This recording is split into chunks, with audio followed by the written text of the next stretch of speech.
마태복음 10장입니다. 10장 9절부터 1절 공부하겠습니다.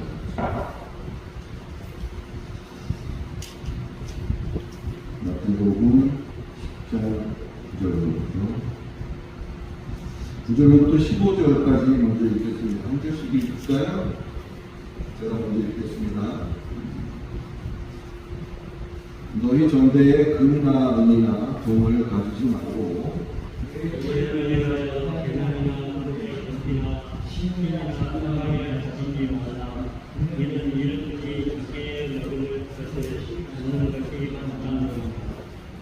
어떤 성이나 마을에 들어가든지 그 중에 합당한 자를 찾아내 너희가 떠나기까지 거기서 머물라.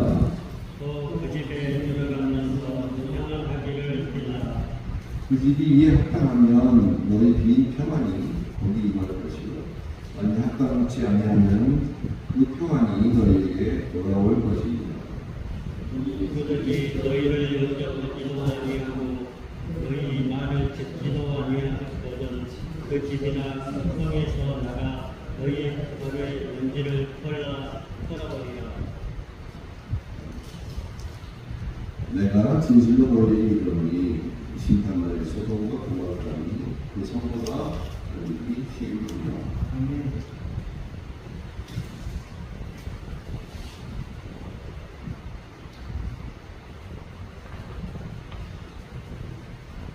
유리 방황하는 우리를 민망히 여기셔서 안타까이 여기셔서 그들로 하여금 목자 있는 양을 알게 하려고 제자들을 보내면서 당부하시는 예비들을 적고 있는 것이 10장의 내용이다. 그렇게 이야기하면서 지난주에 10장을 시작을 했습니다.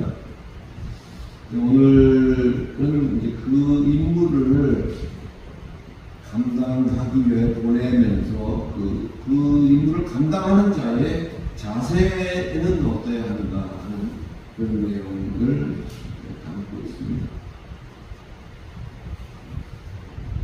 우리가 같이 한 절씩 읽었습니다만 한마디로 요약하면 그들에게 가르치는 예수의 가르침은 한마디로 뭐 여러 가지 준비하려고 하지 마라. 여러 가지 준비하려고 하지 마라. 하는 것이 그 내용의 핵심입니다. 철저하게 너희는 보내는 이가 하라는 대로 하면 된다. 그 말을 하고 있는 겁니다. 결국은 내가 보내서 너희들에게 시키려는 이 일이 매우 한시적인 것이다. 그 얘기예요. 요즘 교계에서 들리는 여러 가지 이야기들과는 좀 거리가 있어 보입니다. 교회들 간에도 믿고 내 거로 주장하기도 하고 또 천년 만년 세상에 있을 듯이 의리의리하게 뭐든지 하려는 그런 생각들은 예수가 말하고 있는 천국이 가까웠다라는 그 복음을 전하는 자들에게는 어울리지 않는 부분이 있다는 사실을 우리가 알아야 할 것입니다. 오늘 보면 10절에 의하면 일꾼이 저 먹을 것을 받는 것이 마땅합니다. 이렇게 적고 있어요. 저 먹을 것을 받는 것이 마땅합니다. 즉 이 말은 보내지는 그들에게 하나님의 공급을 보장하고 있다는 사실을 얘기하는 것입니다. 하나님의 공급을 보장하고 있다.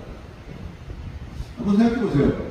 제자들이 어디를 갈 때마다 또는 우리가 복음을 증거하러 어디를 갈 때마다 누군가 척 나타나가지고 우리가 쓸 거, 우리가 필요한 거, 이런 것들을 척척척 이렇게 제공을 하더냐, 그런 걸 보면 알 수가 있죠. 그렇지 않다 보니까 11절 같은 말을 하는 거예요. 11절에 어떤 성이나 마을에 들어가든지 그 중에 합당한 자를 찾아내는 너희가 떠나기까지 거기서 머무르라. 합당한 사람을 찾으라고 하는데 그 합당한 사람의 도움을 받아라 그 얘기인가요? 그렇게도 볼 수가 있죠.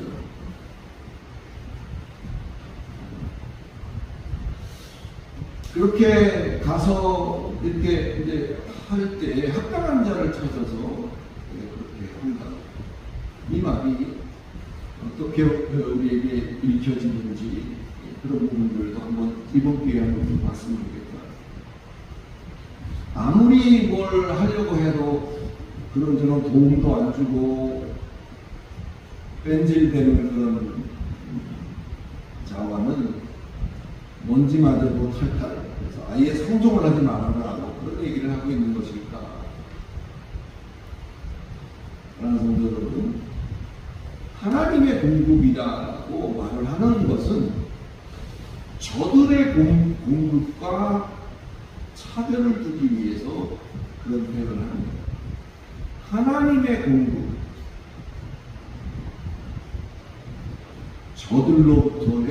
저들의 공급으로부터의 자유.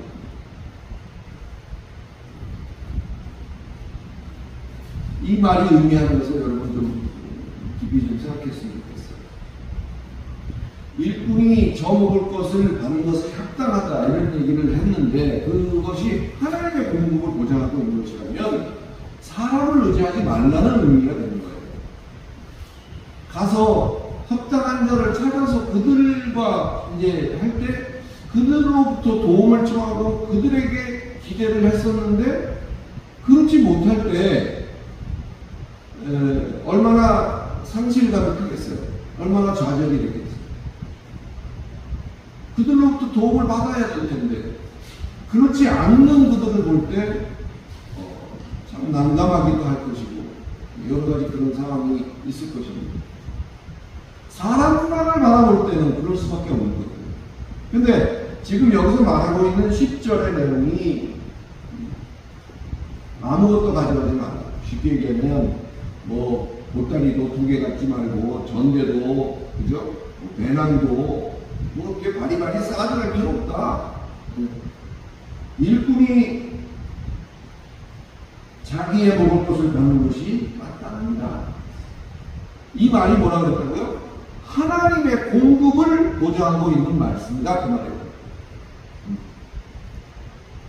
그 말의 의미는 한 걸음 더 나가서 사람들의 공급, 저들의 공급으로부터의 자유함을 의미하는 것이라는 사실을 깨달으십니다. 이 합당한 자라는 말은요, 가치 있는 자, 균형 잡힌 자를 말합니다. 가치가 있단 말이에요. 그럴 만한 가치가 있는 사람이거나 뭔가 생각이 한쪽으로 치우쳐지지 않고 균형이 잡혀 있는 사람. 좀 더 부연 설명을 하자면 이 합당한 자라고 번역한 말은 악시오스라는 말인데요. 악시오스라는 말은 나중에 영어 쪽으로 이게 와서 축이라는 말로 쓰이고 있어요. 축이라는 것을 여러분 뭔지 아시겠어요? 뭐 팽이에도 축이 있죠? 예, 중심대에는 기둥, 막대기 같은 거예요. 축을 기반으로 한 막대저울 정도 생각하시면 좋을 것 같아요. 합당한 자라고 하는 말이 어떤 그런 옛날 엿장수들 갖고 다니는 그 저울 생각나서 이쪽에 접시라고 올려놓고 축을 이렇게 움직여서 무게를 쟀던 막대저울, 그걸 생각하시면 좋을 것 같아요.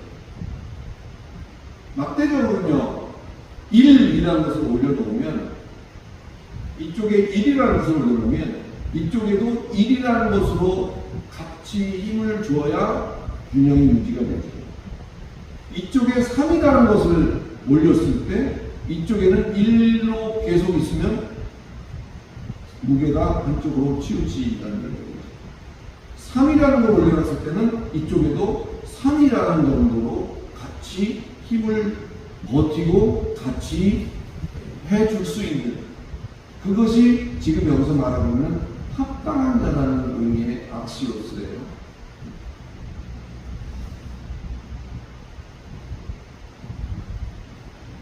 즉 제시하는 측에서 제시하는 것에 상응하는 반응을 할 줄 아는 그런 가치를 가진 그런 균형을 갖춘 자, 그것이 합당한 자라는 말의 의미예요. 어떠한 자가 합당하냐? 내가 가면 내가 필요한 걸 제공해주고, 숙소도 제공해주고, 내가 먹을 거 제공해주고, 뭐 사람도 모아주고, 이런 것이 합당한 자가 아니라 엄밀히 볼 때 말할 때는 합당한 자의 의미가 이렇다는 거예요. 그렇다면 그 반대는 뭐죠? 제시하는 것에 상응하는 반응을 할 줄 모르는 것, 이런 게 있겠죠. 두 가지입니다. 뭘 하든 간에 아예 반응이 없어요. 꿈쩍도 안 해요. 일을 올려놔도 꿈쩍도 안 해요. 사업을 올려놔도 꿈쩍도 안 해요. 고장난 거겠지만 그런 것, 또는 일을 올려놨는데 10을 반응해요. 과도한 거죠. 3을 올렸는데 30을 반응해요.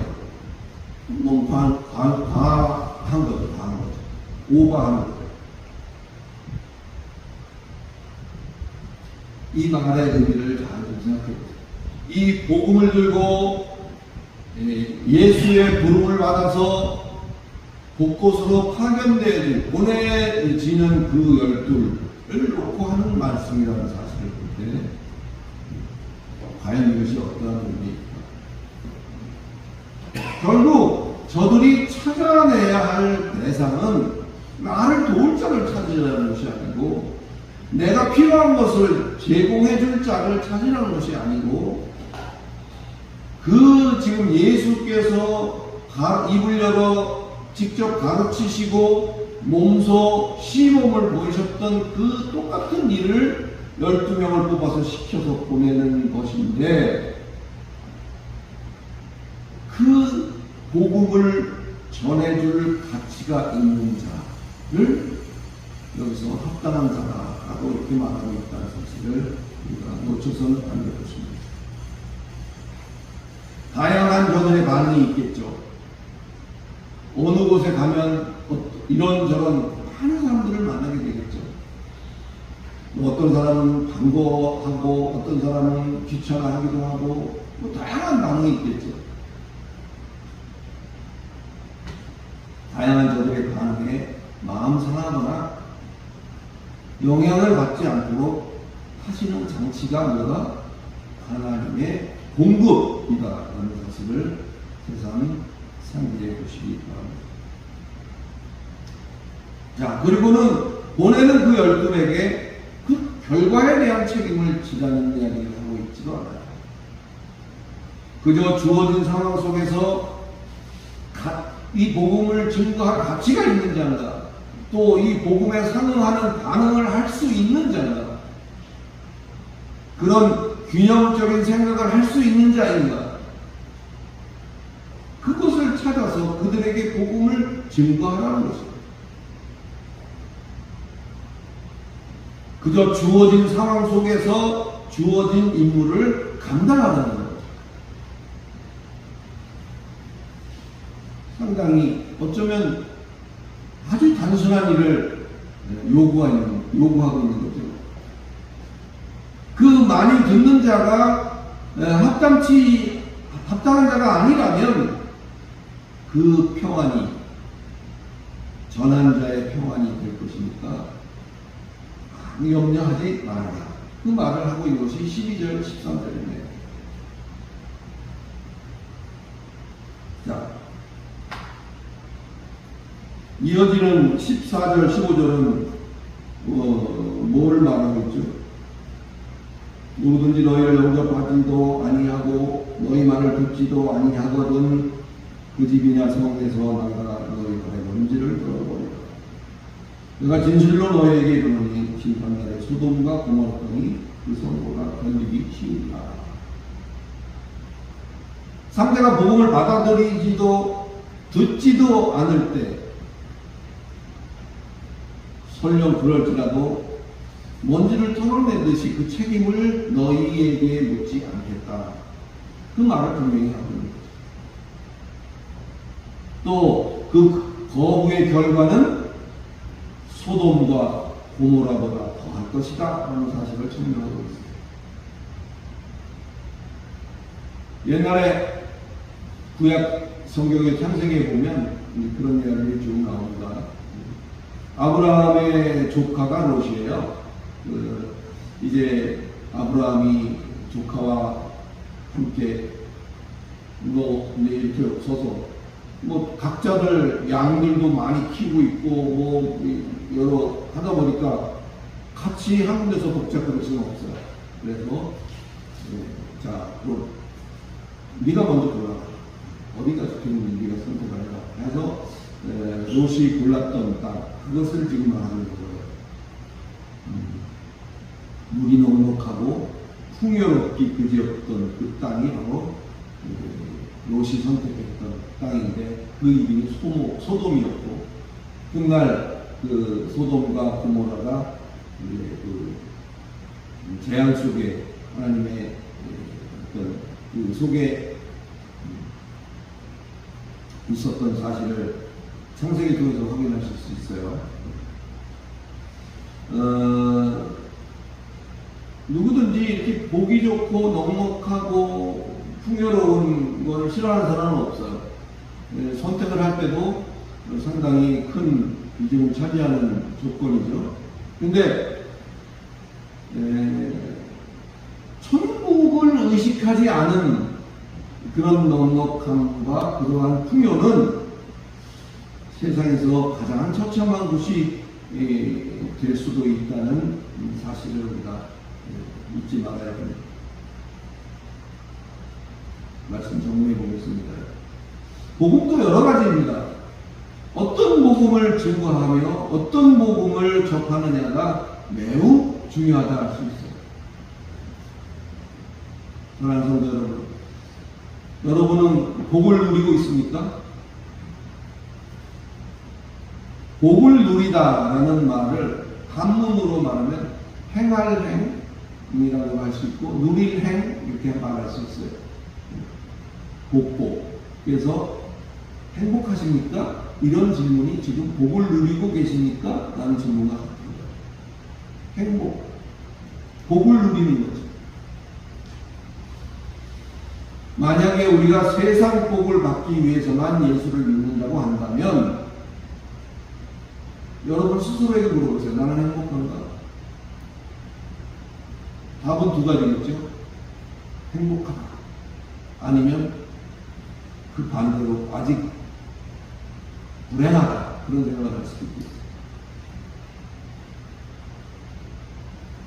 우리가 예수 믿는 목적이 거기에만 있다면 예수 잘 믿는 또는 우리가 누리고 있는 복의 크기가 지금 현재 내가 처해 있는 복의 크기가 내가 가지고 있는 믿음의 크기를 대변하는 것이 된다면 되게 좀 모순되는 것이 되겠지. 여러분 행복하다고 내가 믿음이 크다면 나는 지금 엄청 행복해야 되지 않겠어요?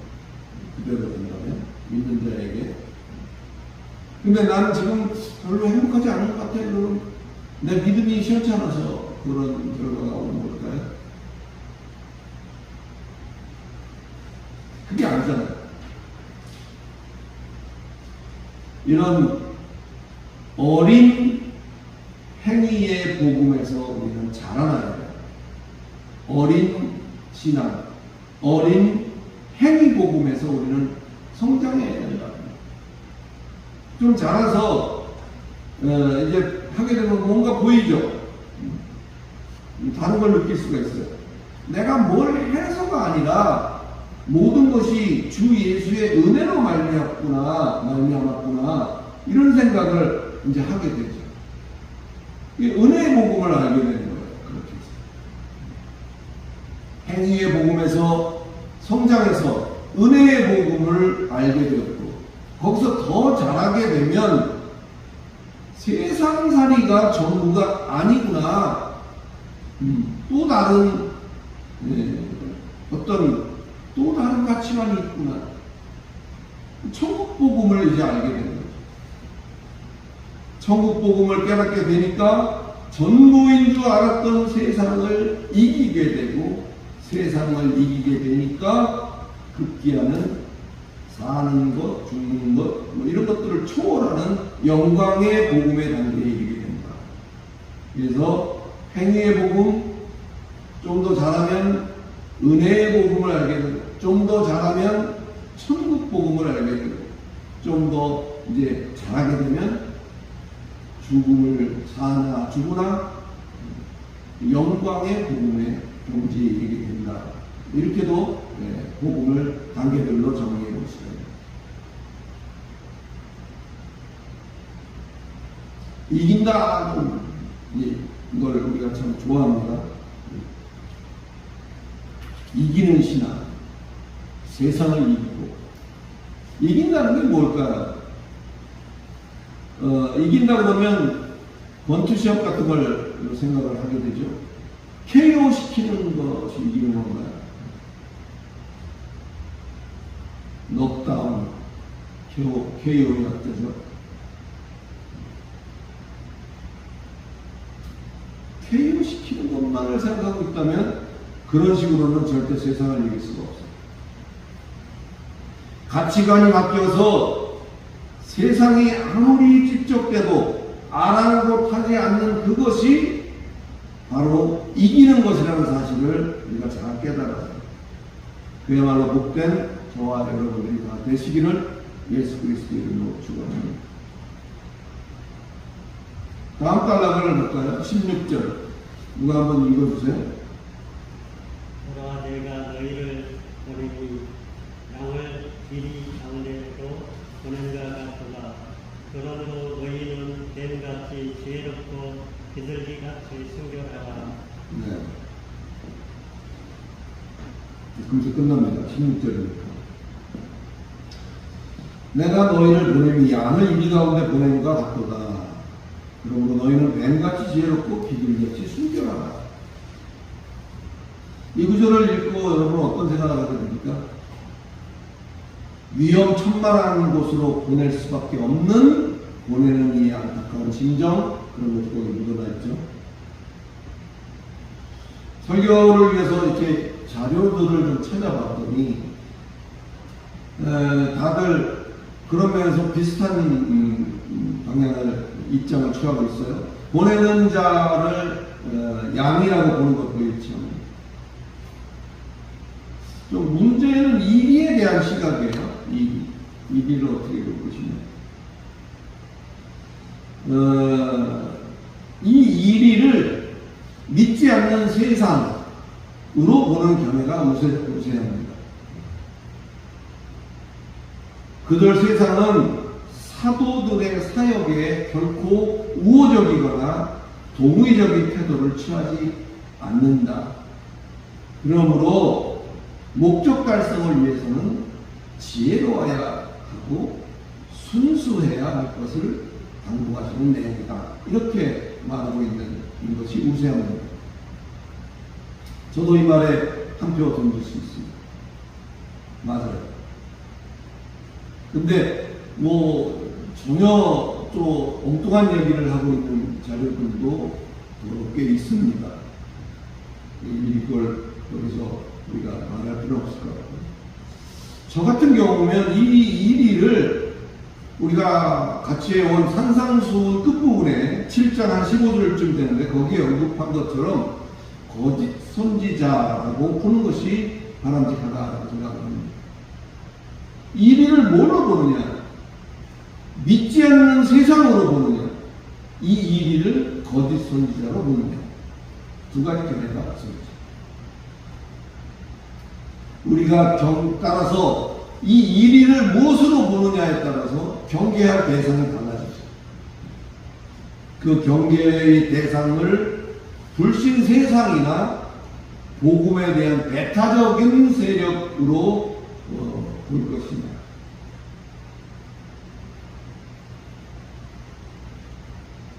이 이리가 거짓 선지자는 거짓 선지자일 수 있다는 사실이 우리에게 매우 슬픈 현실인 것이죠.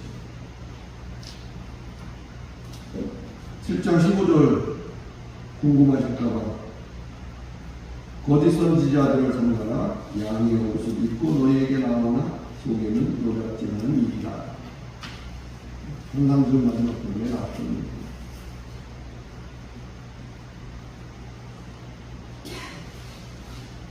따라서 그들을 분별하기 위한 지혜가 요구되는 것은 너무나도 당연한 것입니다. 그리고 또 하나 요구하고 있는 내용은 지혜와 순결이었습니다. 순결이라는 말은 헬라어에서도 같은 의미를 가져요. 섞지 않았다는 거예요. 아라는 말은 이 헬라어의 아케라이오스인데 이 아라는 말이 앞에 붙으면 뭐뭐하지 않다 그런 뜻입니다. 뒤에 부분은 섞는다는 의미예요. 섞지 않은 것이 순결한 거죠. 순전한 것이고 순수한 것이죠. 다른 아무것도 섞지 않은, 이를테면 뭘 섞을 수 있겠어요? 복음의 시대성 가능하죠? 이념 가능하죠? 세상 풍조 그것도 가능하죠? 또 말하는 자나 듣는 자의 이해 타산도 이 복음에 가담할 수 있는 내용입니다. 이런 것들이 철저하게 배제되어진 그런 자세로 너희들은 가서 심부름에 임해야 할 것이다. 그 말을 이 사도들에게 당부하고 있다는 점을 우리는 놓치지 말아야 할 것입니다.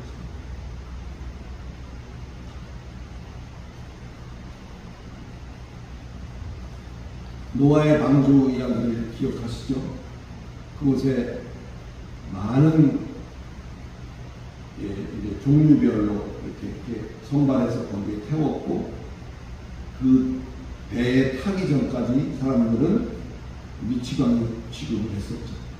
이렇게 해가 쨍쨍 나는데 배를 짓고 있어. 땀을 뻘뻘 흘려가면서. 그리고는 그 비웃던 자들은 급기야 창수가 터지고 비가 쏟아지고 할 때 그 배에 들어갔던 자들 제외하고는 전부 몰살을 당하는 그런 일들이 발생합니다. 노아가 언제쯤 이제 어떻게 해야 될까를 알기 위해서 비둘기를 내보내죠.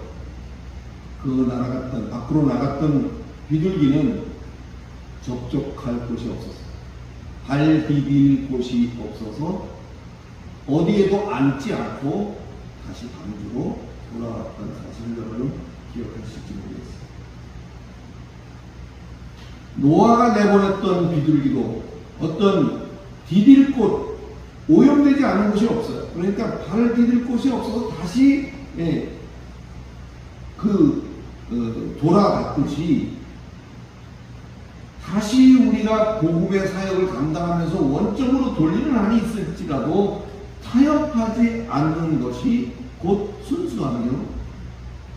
뭔가 이루고 성과를 내고 해 보이기 위해서 적당히 섞고 왜곡하고 변개하지 않으니 순수함이라는 사실을 우리가 인식할 필요가 있습니다. 이렇게 타협을 하면 뭔가 이런 결과를 얻을 수 있거든요. 그 타협한다고 해서 뭐가 달라지는 건 아니겠죠. 그러나 이 시대에 복음을 감당하고 이 시대에 복음을 전달해야 하는 우리 입장에서는 어디에도 타협하지 않는, 사람을 의지하지 않는 저들의 공급과 거기로부터 자유함을 얻기 위한 하나님의 공급을 인식하고 믿고 타협하지 않는 순수함, 그리고 지혜로움을 가지고 주인이 시킨 일을 잘 잘 감당할 수 있는 그러한 마음 자세가 필요한 것이죠. 오늘 본문은 이 자세 측면에서 그 두 가지를 명백히 하고 있습니다. 사랑하는 성도 여러분, 말씀 마치겠습니다. 이 시대에 우리로 하여금 먼저 믿게 해서 사도의 역할을 감당해낼 자로서 이제 우리가 선택되었다 할 수 있고 우리가 보냄을 받았다 할 수 있어요.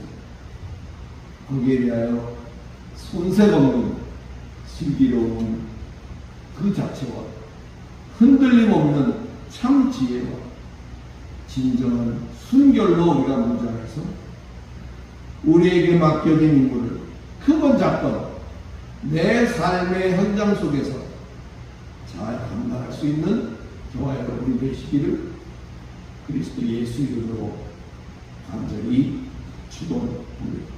기도하겠습니다. 거룩하신 하나님, 은혜를 감사합니다. 세상은 늘 우리에게 귀가 솔깃한 것들을 가지고 다가와서 우리를 미혹합니다. 참으로 그 미혹을 이긴다는 것이 얼마나 어려운 것인가를 우리는 여러 가지 경험을 통해서 이미 알고 있습니다.